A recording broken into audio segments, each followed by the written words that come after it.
அனைவருக்கும் வணக்கம். இப்போ பார்த்தீங்கன்னா, இன்னைக்கு நம்ம கூட அரசியல் விமர்சகர் இருக்காரு. நான் ஏற்கனவே இத முதல் வீடியோல சொல்லியிருந்தேன். சார் பேரு நெறைய பேர் கேட்டீங்க. Mister RK. இப்போ நம்ம அவர்கிட்ட அத பத்தி நெறைய அரசியல பத்தி தெரிஞ்சுக்க போறோம். நான் ஏற்கனவே சொல்லியிருந்த மாரி ஃபர்ஸ்ட் பார்ட் பார்த்தவங்களுக்கு இது செகண்ட் பார்ட்டோட ஒரு ஆழம் புரியும். பார்க்காதவங்க நம்ம சேனல்ல இருக்கு பார்த்துட்டு வாங்க. இப்போ நம்ம என்ன பத்தி பேச போறோம்னா, இன்னைக்கு பரபரப்பா இருக்கிற இந்த தமிழகத்தை விட அதிக பரபரப்புல இருக்கிற புதுச்சேரியோட அரசியல் களம். இப்போ பார்த்தீங்கன்னா, புதுச்சேரியில தமிழக வெற்றி கழக தலைவர் அவர்கள் தனியா தான் நிக்க போறோம்னு சொல்லிட்டு 30 வேட்பாளர்களை அறிவித்திருக்கார். அதுக்கப்புறம் பார்த்தீங்கன்னா, மனித நேயம் மக்கள் கழகம் அப்படின்ற கட்சியோட சேர்ந்து 2 அவங்களுக்கு கூட்டணியில கொடுத்துருக்காங்க தொகுதி. இதனால பார்த்தீங்கன்னா, புதுச்சேரியில பயங்கர பஞ்சாயத்து போயிட்டு இருக்கு. அது போக இதுக்கு முன்னாடி முதல்வரா இருந்த நாராயணசாமி அவர்களுக்கே சீட்டு கொடுக்கல அப்படின்ற பல பஞ்சாயத்து இன்னைக்கு புதுச்சேரியில போயிட்டு இருக்கு. இன்னைக்கு புதுச்சேரியில தமிழக வெற்றி கழகத்துக்கூட அந்த வெற்றி வாய்ப்பு எப்படி இருக்கும் அப்படின்றத பத்தி நம்ம சார் கிட்ட கேட்டு தெரிஞ்சுக்க போறோம். என்ன சொல்றாருன்னு பார்ப்போம். வணக்கம், அனைவருக்கும் வணக்கங்க. இப்போ தமிழக வெற்றி கழகத்துக்கு வெற்றி வாய்ப்பு அப்படின்னு கேட்குறதே நீங்களே ஒரு சந்தேகத்தில் கேட்குறீங்களோ அப்படின்னு தான் தோணுது. வெளியிலேருந்து பார்க்குற இல்லை, எங்களுக்கு வெளியிலேருந்து பார்க்குற எங்களுக்கே 100% வெற்றி வாய்ப்பு இருக்கிற ஒரு கட்சியாக தான் நாங்கள் தமிழக வெற்றி கழகத்தை பார்க்குறோம். நாங்கள் வெளியிலேருந்து பார்க்குறோம், மக்களை சந்திக்கிறோம், மக்கள்கிட்ட கேட்குறத வச்சு சொல்கிறோம் அப்படிங்கிறது ஒரு பக்கம் இருந்தாலும் கூட, இன்றைக்கி தமிழகத்தை வச்சே பேசுவோம். அதுக்கப்புறம் நம்ம பாண்டிச்சேரிக்குள்ள போவோம். இன்றைக்கி தமிழகத்தில் எடுத்துக்கிட்டிங்கன்னா 5 கோடியே 75 லட்சம் வாக்காளர்களை கொண்ட ஒரு மாநிலமாக இருக்கிறது தமிழ்நாடு. இங்கே மொத்த வாக்குப்பதிவு அப்படிங்கிறது பார்த்தீங்கன்னா, இப்போ வரைக்கும் 72%, 75% மேலே வாக்குப்பதிவு நடந்ததே கிடையாது. அப்போ கூட்டி கழித்து பார்த்தீங்கன்னா, ஒரு 5,70,000 இடத்துல பதிவாக போகிற வாக்குகள் 4,65,00,000 வாக்குகள் மட்டும்தான் பதிவாகும். ஆனால் தமிழக வெற்றி கழகத்துக்கு அத்தாரிட்டியாக இருக்கிற உறுப்பினர்கள் மற்ற கட்சிகளில் இருக்கிற மாதிரி பேப்பர் ரைட் கிடையாதுங்க. தமிழக வெற்றி கழகத்தில் என்ன ஒரு ஸ்பெஷாலிட்டி, ஒரு இந்தியாவிலே அரசியல் கட்சி நடத்துறதுல தமிழக வெற்றி கழகம் ஒரு சிறப்புமிக ஒரு அரசியலை கையில் எடுத்துகிட்டு போகிறாங்க. எப்படின்னு கேட்டிங்க அப்படின்னா, இன்றைக்கி தமிழக வெற்றி கழகத்தில் ஓட்டுக்கு இருக்கிற ஒருத்தருக்கு உறுப்பினர் கார்டு, அந்த உறுப்பினர் கார்டு வச்சிருக்கிறவருக்கான மொபைல் நம்பர், இது 2மே இருந்தால் தான் அவருக்கு உறுப்பினர் கார்டே வழங்குறாங்க. அப்போ இப்படி ஒரு என்ன சொல்கிறதுனா, ஒரு கட்டமைப்பை உருவாக்கி வச்சுருக்க தமிழக வெற்றி கழகத்தில் இன்றைக்கி உறுப்பினராக இருக்கிறவங்க மட்டுமே 1,60,00,000 பேர். 60 + 10 இப்போ ஒரு 70 லட்சம் பேர்கிட்ட வந்திருப்பாங்க. நான் சொல்கிறது ஒரு 4 மாதத்துக்கு முன்னால் நான் கருத்து கணிப்பும்படி இல்லை, நான் போய் ஆய்வின்படி நான் செக் பண்ண வரைக்கும் இது ரியலாக இருக்குது. நீங்களும் போய் ஆன்லைனில் செக் பண்ணிக்கலாம். தமிழக வெற்றி கழகத்துக்கான உறுப்பினர்கள் எத்தனை பேருன்னு சொல்லிட்டு நீங்கள் கூகுள் பிரதர்கிட்ட கேட்டிங்கன்னா அவரே சொல்லிடுவார் இவ்வளோ பேர் இருக்காங்க அப்படின்றத. இது ஏதோ நாங்கள் பேப்பரில் வச்சுக்கிட்டு 2 கோடி வச்சுருக்கோம், 1,50 கோடி வச்சுருக்கோம், இப்போ ஆளாளுக்கு 1,50 கோடி, 2 கோடி, 4 கோடி சொல்லிக்கிட்டு இருக்காங்க. மொத்த வாக்காளர்களே எடுத்துக்கிட்டிங்கனாக்கா 5,40 லட்சம் பேர் தான். 5 கோடியே 40 லட்சம் சம்திங், 40, 50 லட்சம் அப்படி வச்சுக்கோங்களேன். இதில் இவர் 2, அவர் 2, அண்ணன் சீமான் 39, 40 லட்சம். அப்போ பத்தாவதுக்கு இங்கிட்ட தமிழக வெற்றி கழகம் 1.6 அப்படிங்கும்போது கணக்கு எங்கே இடிக்குது அப்படின்னு பார்த்தா அப்போ தான் தெரியுது, அனைத்து கட்சிகளில் இருந்த உறவுகளுமே தமிழக வெற்றி கழகத்தில் இணைஞ்சிருக்காங்க. இப்போ உதாரணத்துக்கு எடுத்திங்கன்னா திமுகவாக இருக்கலாம், அண்ணா திமுகவாக இருக்கலாம், நாம் தமிழராக இருக்கலாம், காங்கிரஸாக இருக்கலாம், பிஜேபியாக இருக்கலாம், எல்லா கட்சியிலையும். ஏன்னா இது புதிய கட்சி. இந்த கட்சியில் எங்கேயோ வானத்தில் இறங்கி இங்கே வாக்களிக்க வரப்போகிறது கிடையாது. தமிழகத்தில் பிறந்து தமிழகத்தில் தமிழகத்தில் வாக்குரிமை இருக்கிற ஒருத்தர் தான் இங்கே உறுப்பினர் கார்டு வாங்கியிருக்க முடியும். அவரோட உறுப்பினர் கார்டை வச்சு தான் இந்த கணிப்பை நம்ம சொல்கிறோம். கிட்டத்தட்ட 1,60,00,000 வாக்காளர்களை வச்சிருக்கிற தமிழக வெற்றி கழகம் ஜெயிக்குமான்னு கேட்டால் உங்களுக்கே காமெடியாக இருக்கான்னு தான் நான் கேட்பேன். பதில் ரொம்ப நீளமாகவே இருந்துச்சு. நான் அதை பற்றி கேட்கல. எனக்கு தெரியும் கண்டிப்பாக ஜெயிச்சிரும் அப்படின்றது. இன்னைக்கு இப்போ மாற்று கட்சிகள்லேருந்து இன்னைக்கு நிறைய பேர் இன்னைக்கு நேற்று ஆரம்பித்த கட்சி அது எப்படி நீங்கள் உடனே சிஎம் ஆயிடலாம் அப்படின்ற ஒரு கொள்கை, அதை போல் உங்கள் கொள்கை என்ன அப்படின்னு இப்போ கொஞ்சம் நாளாக கேட்டுட்டு இருந்தாங்க. எங்கள் கொள்கை இதுதான் சொல்லிட்டு ஒவ்வொரு டிவிகே வாரியரும் சரி அதை நிரூபித்து காட்டினதுக்கப்புறமா இப்போ புதுசாக பல்வேறு குற்றச்சாட்டுகள், நான் ஏற்கனவே பார்ட் 1ல் சொல்லியிருந்த மாதிரி அந்த கரூர் குற்றச்சாட்டு அப்படின்றது இன்ன வரைக்கும் தொடர்ந்துகிட்டு இருக்கு. அப்போ அதை பற்றி நீங்கள் பேசுவீங்க அப்படின்னு நான் எதிர்பார்த்தேன். நிறைய பேர் அதை பார்ட் 2 வேணும்னு கமெண்ட்டில் கேட்டிருக்காங்க. அந்த டீட்டெயில் சொல்லுங்க. இன்னைக்கு சவுக்கு அப்படின்றவரும் சரி இல்ல மாற்று மீடியாக்கள்ல இருக்கிற சில தன்னை ஒரு பெரிய பத்திரிக்கைக்காரரு, தன்னை ஒரு மீடியாக்காரரு, பெரிய யூடியூபர், நம்ம சொன்னா மக்கள் நம்பிடுவாங்கன்னு நினைச்சுக்கிட்டு நிறைய பேர் பல்வேறு விதமா இன்னைக்கு வீடியோ ரிலீஸ் பண்ணி மக்கள் மனசை குழப்புறதுக்கு பாக்குறாங்க. ஆனா அதே இன்னைக்கு காவல்துறையினர் இவரோட வீடியோ போட்டா நாங்க சம்மன் கொடுப்போம்னு சொல்லிட்டு அது ஒரு பக்கம் பூதாகரமா கிளம்புது. அப்ப இந்த வீடியோ ரிலீஸ் பண்ணது யாருக்கு பிளஸ்ஸா இருக்கும்? அப்ப அந்த சேனல் பண்றது யாருக்கு பிளஸ்ஸா இருக்கும்? இந்த சேனல்கள் எல்லாம் ஒட்டு மொத்தமா இன்னைக்கு சம்மன்ல கூட்டிட்டு அந்த சேனல்களை செயல்பட விடாம தடுக்கிறது யாருக்கு பிளஸ்ஸா இருக்கும்? இதை பத்தி கண்டிப்பா மக்களுக்கு தெரிஞ்சாகணும். நீங்க சொல்லுவீங்கன்னு நான் எதிர்பார்க்கிறேன். அண்ணன் சவுக்கு சங்கர் அண்ணன் வீடியோவா இந்த ஆமா. இல்லீகலாக போட்டுகிட்டே இருக்காங்க. ஆமாமாமா. உண்மையிலே வந்து அது ஒரு வருந்தத்தக்க விடயம்தான். அந்த மாரி செய்கிறது வந்து தவறு. எங்கே இருக்காருன்னே தெரியாமல் ஒரு வீடியோவை அப்லோட் பண்ணுறது அப்படிங்கிறது, அந்த நபர் நான் இங்கே தான் இருக்கேன், நான் தான் இந்த வீடியோ போடுறேன் அப்படின்னு சொல்கிறது ஒரு பக்கம் இருந்தாலும் கூட, எங்களை மாதிரி இப்போ பொதுமக்களாக இருக்கட்டும், வெளியில் விசாரித்த வரைக்கும் நாங்கள் பேசிக்கிட்டது, இங்கே இருக்கிறவர்களோட கலந்துரையாடினது, இந்த கருத்துக்களெல்லாம் உற்று நோக்கி பார்க்கும்போது முழுக்க முழுக்க இது திமுகவோட அண்டர் கிரவுண்டில் நடக்கிற ஒரு வேலை மாதிரி தான் தெரியுது. என்ன அப்படின்னு கேட்டிங்கன்னா, என்னன்னு அப்படி கேட்பீங்கல்ல? அதை நம்ம சொல்லி தான் ஆகணும். ஏன்னா முழுக்க நனைஞ்சாச்சு அப்புறம் முக்காடு எதுக்கு அப்படின்ற மாதிரி தான். அண்ணன் சவுக்கு சங்கர் வந்து பல வழக்குகளில் சம்மந்தப்பட்டு இன்றைக்கி வாழ்க்கையை வந்து எப்படி நம்ம நகர்த்த போகிறோன்ற இடத்துல அவர் மேலே வழக்குகள் பாஞ்சு போயிட்டே இருக்குது. இதுக்கு கடைசி முடிவாக என்னைய பொறுத்த வரைக்கும் நான் என்னோட யூகம் தான். ஒரு வேளை தவறாக கூட இருக்கலாம். தவறாக இருந்தால் நீங்கள் கமெண்ட் பாக்ஸில் போடுங்க, நான் மாற்றிக்கிறேன். ஏன்டா இப்படிலாம் யோசிக்கிறீங்க அப்படின்னு. இன்றைக்கி திமுகவை போட்டு அடி அடின்னு அடிக்கக்கூடிய ஊடகங்களுக்கு அண்ணன் சவுக்கு சங்கர் வீடியோஸ் கொடுத்துருக்காரு. வந்த வீடியோக்களை எடுத்து அவங்க அப்லோட் பண்ணியிருக்காங்க. இன்றைக்கி திமுக செய்யக்கூடிய விடயங்களை பிஜேபி ஆதரவு பெற்ற அந்த யூடியூபர்ஸாக இருக்கட்டும், இவங்க தான் கிட்டத்தட்ட ஒரு 15-16 பேர் மேலே வழக்கு போயிருக்கு அப்படின்னு சொல்கிறாங்க, நோட்டீஸ் போயிருக்குன்னு சொல்கிறாங்க. அது எந்த அளவுக்கு உண்மைன்னு தெரில. எனக்கு என்னமோ அவங்க ஏமாறுறாங்க. அவங்க ஏதோ தன் நிலை மறந்துட்டு சொல்கிறாங்களோ அப்படின்னு எனக்கு தோணுது. அண்ணே சவுக்கு சங்கர் அண்ணே வந்து இந்த ஊடகங்கள், இந்த திராவிட முன்னேற்ற கழக அரசு நடத்தக்கூடிய அந்த தவறான ஒரு விளம்பரங்களை கொண்டுட்டு போகிறாங்க, நம்ம அரசியலை வந்து பின்னோக்கி எடுத்துகிட்டு போகிறாங்க, இவங்களை எப்படியாவது நம்ம முடக்கணும் அப்படின்னாக்க நமக்கு சவுக்கு சங்கர் மாதிரி இருக்க ஒரு நபரோட உதவி தேவைப்படும்னு சொல்லிட்டு எது பேசியிருக்கலாம்.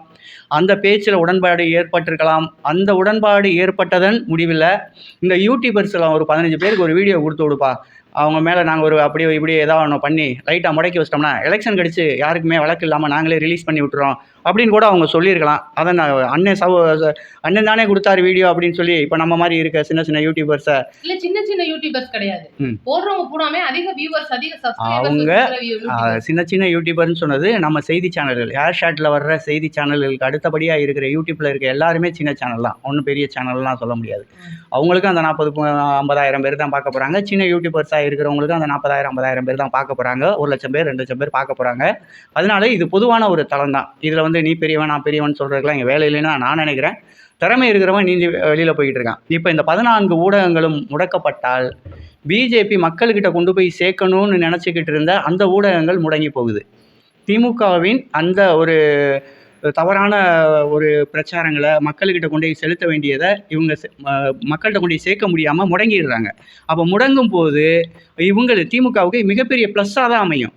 இப்போ அண்ணன் சவுக்கே இந்த மாதிரி கூட ஒரு நாடகத்தை போட்டிருக்கலாம். ஏன்னா அவர் ஒன்றும் பெரிய உத்தம புத்திரன்லாம் கிடையாது. நீங்கள் நினைக்கிற மாதிரி அவர் வந்து காசுக்கெலாம் அவரெல்லாம் ஒன்றும் காசுக்காக வேலை போக மாட்டாருங்க, அவரெல்லாம் வந்து கரெக்டாக பேசக்கூடியவர் அப்படின்லாம் அதெல்லாம் கிடையாது. ஆரம்ப காலங்களில் அனைத்து அண்ணா திராவிட முன்னேற்ற கழகத்தை சப்போர்ட் பண்ணி வீடியோ போட்டவர் தான். அதுக்கப்புறம் திமுகவை ஆதரித்து வீடியோ போட்டவர் தான். இப்போ வந்து காமனாக போடுற மாதிரி போட்டுகிட்டே இருக்கிறது. அது எதுக்காக என்னன்னு தெரில.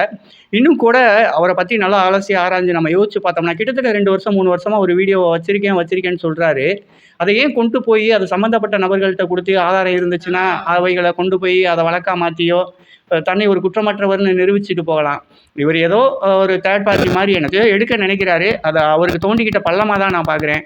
இங்கே சவுக்கு சங்கர் ப்ளஸ் அவரை இயக்கக்கூடியவங்க போடுற நாடகம் இதில் மாட்டிக்கிட்டது யாருன்னா யூடியூபர்ஸ் தான். இல்லை, எனக்கும் அது சந்தேகமாகவே இருந்துச்சு. இவர் நிறைய ஆதாரம் வச்சிருக்கேன்றாரு, அப்புறம் நேரடியாகவே போய் காவல்துறையில் கொடுக்கலாமே, ஏன் நீங்கள் மக்களை குழப்பறதுக்கு இந்த வேலை பார்க்குறாங்கன்னு எனக்கும் சந்தேகம் தான். உங்களுக்கு சந்தேகம்னா கமெண்ட்டில் சொல்லிடுங்க. சரி, இப்போ ரொம்பவே முக்கியமான விஷயமா என்ன பேச போகிறோம் அப்படின்னா, இன்றைக்கி அந்த என்டிஏன்னு சொல்லிட்டு ஒரு பிரச்சனை போயிட்டுருக்கு, எல்லாருக்குமே தெரியும். இப்போ சார் கூட என்டிஏ பற்றி பேசுகிறனால நம்ம அதை பற்றி கேட்போம். இப்போ என்டிஏ கூட்டணி, அதில் என்டிஏக்காரங்க எத்தனை பிஜேபிக்கு அதிமுகவுக்கு கொடுத்துருக்காங்க அப்படின்றது எல்லாமே நியூஸில் பார்த்துருப்போம். அதே மாதிரி டிடிவி தினகரன் பாமக, அந்த பாமக கட்சிக்கு இன்றைக்கி 18 சீட் கொடுத்துருக்காங்க. அந்த 18லையுமே வந்து பார்த்தீங்கன்னா ஓகே பண்ணிவிட்டு வெளியில் வர்றவங்களையும் மாம்பழத்துக்கு பெரிய அடி அப்படின்னு சொல்லிட்டு ஒரு நியூஸ் பேரிடியாக அவருக்கு வந்து இருந்திருக்கு. இப்போ இந்த மாம்பழம் என்னதான் ஆகும், இந்த என்டிஏ கூட்டணி அப்படின்றது இன்னைக்கு எந்த அளவில் இருக்குது? ஏன்னா இன்னைக்கு அதிமுக கூட்டணின்றது போய் என்டிஏ கூட்டணின்னு மாறுற அளவுக்கு இன்னைக்கு இவங்க மாற்றி வச்சுருக்காங்கன்னா எவ்வளோ ஈஸியாக நாளைக்கு தமிழ்நாட்டை ஒரு மாதிரி மாற்றிட மாட்டாங்க அப்படின்னு இன்னைக்கு மக்கள் மனசில் தோணும். அதை பற்றி என்டிஏ கூட்டணியை பற்றி சொல்லுங்கள். என்டிஏ கூட்டணியை பற்றி சொல்லணும்னாக்க அது அப்படியே சுற்றி வளைச்சி மூக்க தொடுற மாதிரி இருக்கும். இப்போதைக்கு போய்கிட்டு இருக்கிறத பார்த்தாக்க அவங்க இப்போ பேரளவில் நானும் இந்த களத்தில் இருக்கேன் அப்படின்ட்டு தன்னை காமிச்சிக்கிறதுக்கான ஒரு கூட்டணி மாதிரி தான் எனக்கு தெரியுது. மக்கள் மத்தியில் செல்வாக்கு இருக்கா அப்படின்னு கேட்டாக்க மக்கள் மத்தியில் ரொம்ப கம்மிங்க. இன்னைக்கு 2 சத்தியமாக சொல்கிறேன், புரட்சி தலைவி அம்மா இருந்த வரைக்கும் 2 கோடி உறுப்பினர் சாலிடாக இருந்தாங்க. அப்படியே அந்த கட்சியோட ஓட்டு மட்டுமே உள்ள எந்த கூட்டணியும் வேணான்னு சொல்லி நின்று ஜெயிச்சவங்க தான். அது உங்களுக்கு தெரியும். ஐயா மோடியா லேடியா அப்படின்னு கேட்டு இந்த தமிழக அரசியல் களத்தை சந்திச்சவங்க தான் புரட்சி தலைவி அம்மா. அப்பேற்பட்ட ஒரு உன்னதமான ஒரு கட்சியை கொண்டுட்டு போய் ஒரு பிஜேபி கிட்ட கொடுத்துட்டு, இன்னைக்கு பிஜேபி என்ன சொல்லுதோ, மத்தியில் இருக்கிற ஆளும் தரப்பு என்ன சொல்கிறாங்களோ அதை கேட்டுட்டு தான் இங்கே அரசியல் பண்ணுற சூழ்நிலையை அவங்க ஏற்படுத்திட்டாங்க அப்படின்னு மக்கள் சொல்லிக்கிறாங்க. நம்ம ஒன்றும் சொல்ல வேண்டிய அவசியம் கிடையாது. அது அவங்களுக்கே தெரியும். இன்னைக்கு அவங்க அரசியலில் இருக்கிறதுக்காகவும் அவங்க மேலே இருக்கிற பல வழக்குகள் வந்து தூசி தட்டப்படுமோ அப்படின்ற ஒரு பயத்தினாலையும் கூட இது இருக்கலாம். இருந்தாலும் ஒரு தன்மானத்துக்கு இழுக்கு ஏற்படுற மாதிரியான ஒரு செயலை தான் பண்ணியிருக்காங்க. இது மக்கள் மத்தியில் சரியான ஒரு அங்கீகாரத்தை கொடுக்கல அப்படின்னு தான் நான் நினைக்கிறேன். என்ன சொல்லுவாங்கல்ல கிராமங்களில், உடல் பூரா எண்ணெயை தேய்ச்சிக்கிட்டு உருண்டாலும் கூட ஒட்டுற மண்ணு தான் ஒட்டுன்னு சொல்லுவாங்க. எங்களுக்கு இவ்வளோ வாக்கு இருக்குது, இவ்வளோ பேர் வாக்களிப்பாங்க அப்படின்னு அவங்க ஒரு நம்பிக்கையில் இந்த அரசியல் களத்தை சந்திச்சாலும் கூட ஜெயிக்கிறதுக்கான வாய்ப்பு அப்படிங்கிறது நாட்டாமையை பத்தி ஒரு 2 வார்த்தை. ரொம்ப கம்மி தான். நாட்டாமையை பற்றி பேசுகிற அளவுக்கு அவர்லாம் ஒரு பெரிய ஒருத்தான ஆளும் கிடையாது. ஆனா அவர் விஜயை பத்தி பேசியிருக்காரு. விஜயை பற்றி பேசியிருக்காரு அப்படின்றத விட இன்னைக்கு எல்லாருமே ஒன்று நல்லா தெரிஞ்சுக்கங்க. தமிழக வெற்றி கழக தலைவர் விஜயை பற்றி பேசுனா பேசு பொருளை வாங்க. ஒன்று நல்ல ப்ளஸ்ஸாக பேசுகிறவங்க வளருவாங்க, மைனஸாக பேசுகிறவங்க வளர்த்து விடப்படுவார்கள். நல்லா கேட்டுக்கங்க. வெளி உலகத்துக்கு இன்றைக்கி ட்ரெண்டிங் ஆகணும்னா தலைவர் விஜயை தொடணும். இன்றைக்கி ஒரு கட்சி ஜெயிக்கணும்னா தலைவர் விஜயை காமிக்கணும். இன்றைக்கி தமிழக வெற்றி கழகம் ஜெயிக்கணும். இன்றைக்கி தமிழகத்தில் இருக்கிற 234 தொகுதிகளையும் நம்ம எப்படி கூட்டணி அமைக்க போகிறோமா, இன்னும் இருக்கிற காலங்களில் என்ன வேணாலும் நடக்கலாம். இன்றைக்கி சினிமா கூட வர்றதுக்கான ஒரு வாய்ப்பு இருக்குன்றிருக்காங்க, பேச்சுவார்த்தை நடக்குதுன்றாங்க. அதெல்லாம் வாய்ப்பே இல்லைங்க அப்படின்னு ஒரு பக்கம் சொல்லிக்கிட்டு இருந்தாலும் கூட அரசியலில் நிரந்தர எதிரியும் கிடையாது, நிரந்தர உறவாளியும் கிடையாது அப்படின்றது எங்கே ஆரம்ப கால பேரறிஞர் அண்ணா அவர்கள் அரசியல் நகர்வு கொண்டுட்டு வந்த காலங்கள்லேருந்தே தொண்டு தொட்டு வந்துக்கிட்டு இருக்கிறது தான். ஆனால் இதில் மாற்றம் ஏற்படலாம். இன்றைக்கி அதிமுக கூட கூட்டணி இல்லைன்னு சொல்லிக்கிட்டு இருக்கிற தமிழக வெற்றி கழகம் நாளைக்கே கூட ஒரு சின்ன மனஸ்தாபம் ஆகிப்போச்சு, நாங்கள் பிஜேபியை விட்டு கலந்துட்டோம், நாங்கள் தமிழக வெற்றி கழகத்தோட எங்கள் கூட்டணி அமைச்சிட்டோம்னு சொல்லி கூட வரலாம். திமுகவோட கூட கூட்டணி போகிறோம் அப்படின்னு சொல்லலாம். இது வந்து அரசியல். அரசியலில் வந்து ஒரு கொள்கை அப்படிங்கிறது அவங்களோட அந்த ஒரு கொள்கை அப்படிங்கிறது பேரளவில் தான் வச்சுருக்காங்க. அதை வந்து தளபதி விஜய் வந்து உறுதிப்பட சொல்கிறாரு. என்கிட்ட கொள்கைனா இதுதான், என்னோட கூட்டணிங்கிறது இப்படி தான், நான் இந்த மக்களுக்காக வந்திருக்கேன், இந்த மக்களுக்கு நல்லது செய்கிறதுக்காக வந்திருக்கேன், இந்த மக்களுக்கு நான் நல்லது செய்ய போகிறேன். அதான் சொல்லியிருப்பார் ஒரு டைமில், எனக்கு இந்த 35 வருடமாக வந்து இந்த தமிழக மக்கள் எனக்கு வாரி வழங்கின இப்பேற்பட்ட பேரையும் புகழையும் எடுத்துகிட்டு போய் மண்ணுக்குள்ளே புதைக்கிறத நான் விரும்பலை. மிச்சம் இருக்கிற காலங்களை இந்த மக்களுக்காக நான் திருப்பி கொடுக்கணும்னு நினச்சி அரசியலுக்கு வந்திருக்கேன்னு சொன்ன ஒரே தலைவர். பணம் சம்பாதிக்கணும், காசு சம்பாதிக்கணும் அப்படின்றதுக்காக நான் வரல அப்படின்றத வெளிப்படையாகவே சொல்லியிருப்பாரு. அதில் உண்மை இருக்குன்னு தெரியுதுங்க. அந்த கண்ணில் போய் தெரியாது. எல்லாரும் சொல்கிறாங்க நடிக்கிறாரு, அவர் நாடகக்காரருப்பா, அவர் சினிமாக்காரர், அப்படி தான் நடிப்பார், அவருக்காக சொல்லி தரணும் அப்படின்னு. அதெல்லாம் கிடையவே கிடையாது. நடிக்கிறது யார், எப்படி நடிக்கிறாங்க அப்படின்றத நம்ம கரூர் மேட்டரில் ஒரு 3 பேர் நடித்ததை நம்ம பார்த்துருப்போம். எல்லாருக்குமே தெரியும். விஜய்கிட்ட உண்மை இருக்குது, அவர்கிட்ட உறுதி இருக்குது, சொல்கிறத செய்வார் அப்படின்னு. 5 வயசு குழந்தை, 5 வயசா ஜாஸ்தியாக சொல்கிறேன், 3 வயசு குழந்தையிலேருந்து 105 வயசு பாட்டியம்மா வரைக்கும் பக்காவாக சொல்கிறது அண்ணன் விஜய் அண்ணனை தான். அப்படிங்கும்போது எப்படிங்க, இன்றைக்கி பெண்கள் வாக்கு 90% அண்ணன் விஜய்க்கு தாங்க. அதில் எந்த மாற்றமே கிடையாது. நம்பி ஜெயிக்கிறாரு, நீங்கள் நம்பிக்கையோடு இருக்கலாம். ஏன்னா இப்போ அது நம்ம ஆரம்பிச்சதே அதான். இப்போ புதுச்சேரியில் தான் வந்து எலெக்ஷன் வேகமாக வருது. புதுச்சேரி எலெக்ஷனை பொறுத்த வரைக்கும் இப்போ கிட்டத்தட்ட எனக்கு தெரிஞ்சு புதுச்சேரியில் ஒரு 9.5 லட்சம் வாக்காளர்கள் இருப்பாங்க அப்படின்னு நான் நினைக்கிறேன். இதுக்கு முன்னால் பார்த்தீங்கன்னா என்ஆர் காங்கிரஸ் தான் அங்கே பெரிய அளவில் இருக்காரு. நம்ம ரங்கசாமி அவர்கள், அவரும் வந்து மக்களுக்கு பிடித்தமான ஒரு முதல்வர் தான். அவர் மேலே வந்து சொல்லும்படியான குற்றச்சாட்டுகள் அதிக அளவு இல்லை. என்னதான் இருந்தாலும் அவர் வந்து தன்னோட புதுச்சேரி மாநிலத்தை வந்து மாநில அந்தஸ்தாக போராடிட்டு இருக்கிறவர்.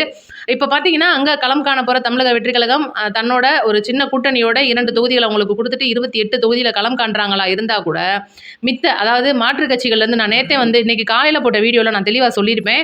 30 வேட்பாளர்களோட பேர் சொல்லும்போது ஒவ்வொருத்தரும் வந்து மாற்று கட்சியிலேருந்து வந்து ஒரு 4 பேர்கிட்ட இணைஞ்சிருப்பாங்க.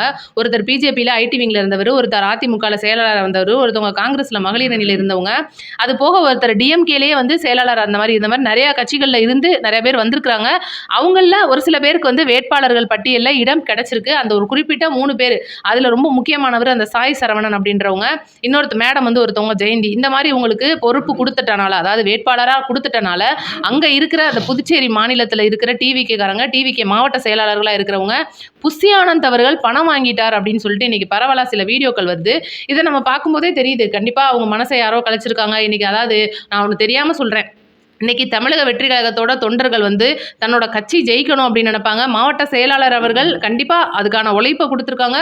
அதுக்கான ஊதியமா நமக்கான ஒரு பதவி வேணும் அப்படின்னு நினைக்கிறது அவங்களோட தப்பு கிடையவே கிடையாது. ஆனா இதுக்கு மாறா இவங்க என்ன செய்றாங்க அப்படின்னா, தன்னோட பொறுப்பு உங்களுக்கு வேட்பாளர் பட்டியலில் இடம் கிடைக்கல அப்படின்றதுக்காக உடனே துண்டு, ஐடி கார்டு, விசில் அந்த சின்னம் இதுகளெல்லாம் வந்து நான் புறக்கணிக்கிறேன்னு சொல்லிட்டு அந்த தெருவில் வீசிட்டு போகிறது, நான் வந்து வீம்புக்குன்னே இப்படி தான் செய்வேன்னு சொல்லிட்டு தும்மா கீழே தூக்கி போட்டு போய் நான் அவமானப்படுத்துவேன்னு சொல்கிறது, இது வந்து நியாயம் இல்லை. இத்தனைக்கும் இவங்க புஷி ஆனந்த் அவர்கள் மேலே ஒரு குற்றச்சாட்டாக வைக்கிறாங்க.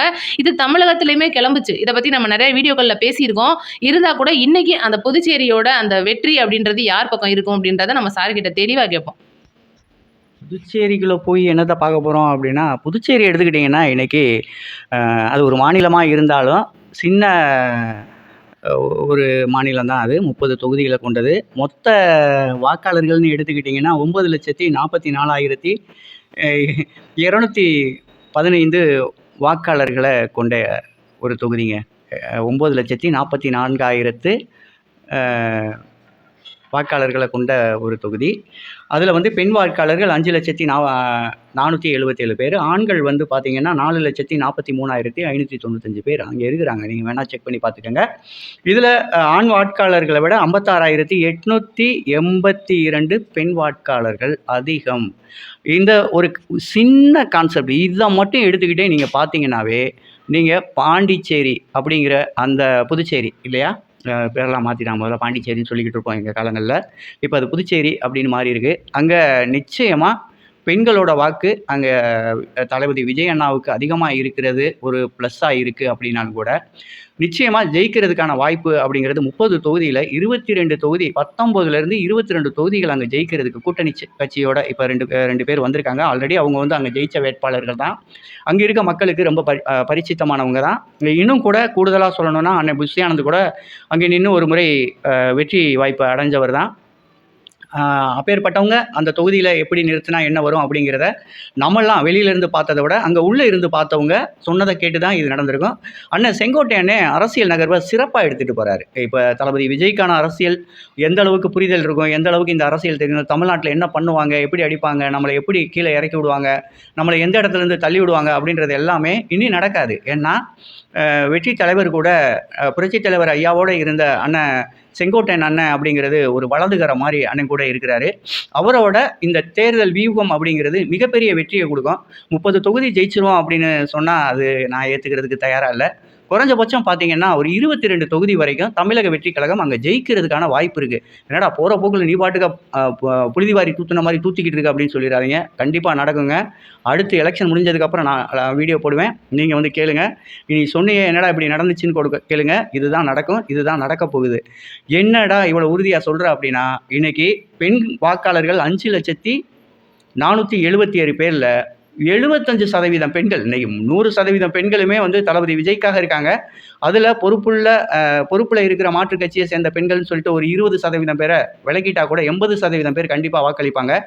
இதில் 19 வயசு புதிய வாக்காளர்கள் இருக்காங்க பார்த்தீங்களா, அதாங்க பெரிய விஷயம். 23,033 புதிய வாக்காளர்கள் இருக்காங்க. 20 வயசுலேருந்து 29 வரைக்கும் உள்ளவங்க 1,87,000 வாக்காளர் இருக்காங்க. இந்த மூணையுமே கூட்டி கழிச்சு பாருங்கள், கிட்டத்தட்ட 2 லட்சம் இதிலே வந்துடுது. பெண்களில் ஒரு குறைஞ்சபட்சம் ஒரு 3-4 லட்சத்தை வைங்க. அப்போ 6 லட்சம் வாக்குகளை தமிழக வெற்றி கழகம் நிச்சயமாக வாங்கும். இது எந்த மாற்று கருத்துமே வேணாம். நீங்கள் ஒன்று சொன்னீங்க, இந்த மாதிரி கட்சிகளில் ஒரு சின்ன பிரச்சனை இருக்குது. எந்த கட்சியில் தான் பிரச்சனை இல்லை, அவன் சட்டையை கழிச்சிக்கிட்டு வேட்டியை உறிஞ்சி போட்டு ரோட்டில் நின்று கபடி விளையாண்டுக்கிட்டு இருக்காங்க. அரசியல் கட்சினா சண்டைகள் இருக்க தான் செய்யும். ஒரு குடும்பத்தில் இருக்கிற 5 குழந்தைங்க இருக்கிற, ஒன்றும் இல்லைங்க, 4 குழந்தைங்க இருக்க வீட்டிலே வந்து ஒரு குழந்தைய கட்டுப்படுத்த முடியாது. அது ஒரு பக்கம் நான் இங்கிட்டு போகிறேன் அப்படின்னு தான் போகும். அந்த மாதிரி இன்றைக்கி இவ்வளோ ஒரு பெரிய கட்சியாக வளர்ந்துருக்கிற வெற்றி தலைவர் விஜய் கூட இருக்கிற இந்த கட்சியில் இருக்கிற உறுப்பினர்களில் 5 பேரலும் ஒன்றா இல்லைன்னு சொல்கிற மாதிரி அவ்வளோ உறுப்பினர்களும் ஒரே மாதிரி தான் இருப்பாங்கலாம் நம்ம யோசித்து கூட பார்க்க முடியாது. அதில் ஒரு சிலர் அவங்க என்ன காரணமாக இருக்கும்னா, அவங்க தனக்குள்ள ஒரு மிகப்பெரிய ஆசையை வளர்த்துருப்பாங்க. தளபதி விஜய் கூட ரொம்ப நாள் பயணிச்சிருப்பாங்க.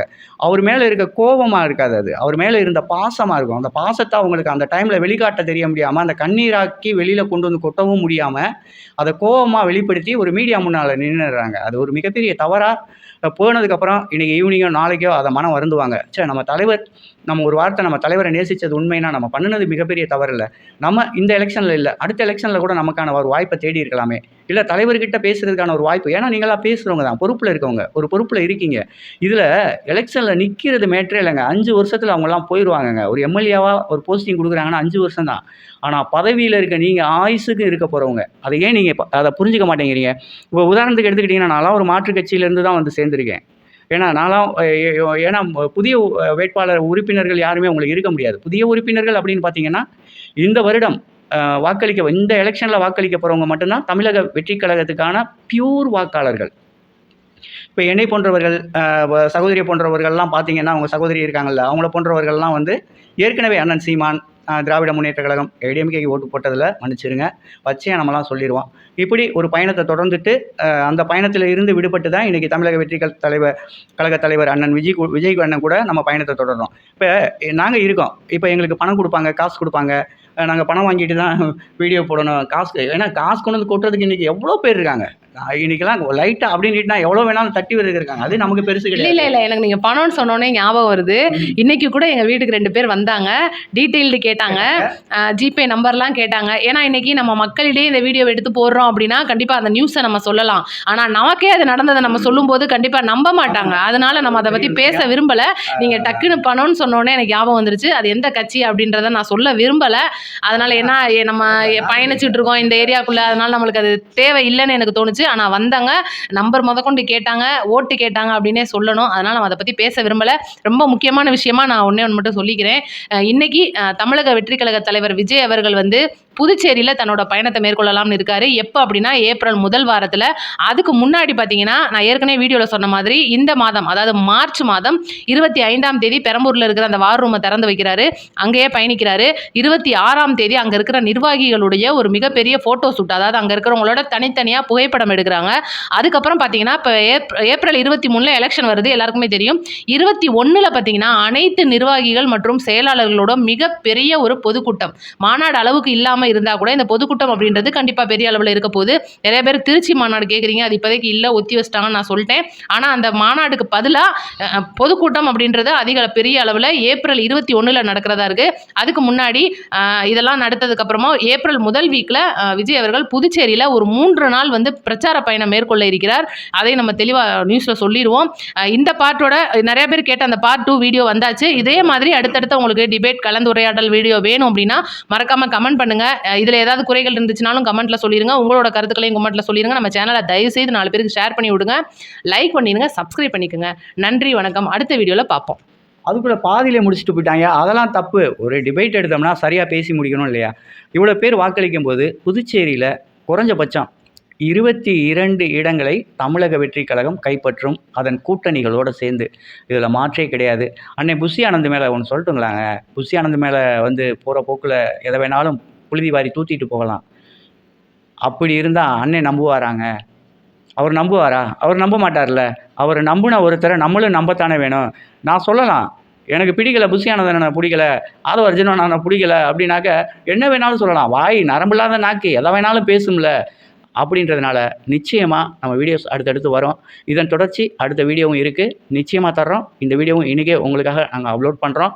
இதில் இருக்க சிறு தவறுகள் ஏதேனும் இருந்துச்சுன்னா, கருத்துக்களில் ஏதாவது முரண்பாடு இருந்துச்சுன்னா கமெண்ட் பாக்ஸில் சொல்லுங்கள். தவறுகள் திருத்திக் கொள்ளலாம். தப்பு தான் தண்டனைக்குள்ளாகும். நம்ம எந்த தப்பும் பண்ண போகிறதில்ல. தவறுகள் தான் பண்ணியிருக்கலாம். தவறுகளை திருத்திக்குவோம். தமிழக வெற்றிக் கழக தலைவர் விஜயோட செல்வாக்கு எப்படி இருக்குது, எந்தெந்த தொகுதிகள், மதுரை, தமிழ்நாடு, திருச்சி, கோயம்புத்தூர் இந்த இடங்களை பற்றிய ஒரு அலசலும் இருக்குது. அடுத்தடுத்த வீடியோவில் நிச்சயமாக தர்றோம். தொடர்ந்து நம்ம சேனலை சப்ஸ்கிரைப் பண்ணிக்கோங்க. நன்றி, வணக்கம். இணைந்திருப்போம் என்றும்.